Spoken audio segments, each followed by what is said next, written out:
I'm just so grateful that I was asked. Many times when we're asked to do something, we don't follow through. But when you're obedient to God and you don't ask questions, you just say yes. And now I know why I said yes. Because I've ridden by this church 1,000,000 times and never came inside.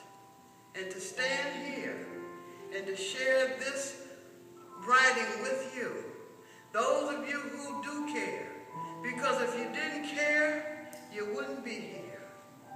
And for those who are abused, have been abused, and have lost their lives. But most importantly, this is for my mom. My mom has been battling Alzheimer's for 17 years. And she's now pretty ill. So when I asked God, I said, Lord, what do you want me to say? He said, just tell some of your story. So tonight, this is for my mother. As I remember, Mama. I grew up watching my parents fight every day, praying all the time the pain would go away. The fights were always about bills, food, and money. There were very few kind words exchanged, like I'm off to work, I'll see you later, honey. Instead, they were words too awful for the human ear to hear. I was the 4th oldest of 11 children. I can count on one hand how many times there was no violence in my home. As a little girl, I was always cold, hungry, and scared, too afraid to call out to my parents, who were hardly there.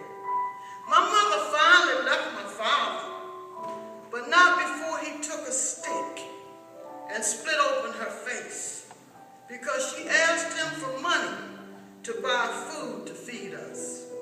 I will never forget the blood pouring from her face like a stream of red water. I was 7 years old and can still see the blood and feel the pain and fear I felt that day. She was taken to the hospital, and after returning home, she was given a choice by the proper authorities that if she did not leave my father, they would have to remove the children from the home. Some 21 years later, I became a victim of domestic violence. My face was split open with the butt of a shotgun. Today, my mother and I wear the same type of scar on the left side of our faces.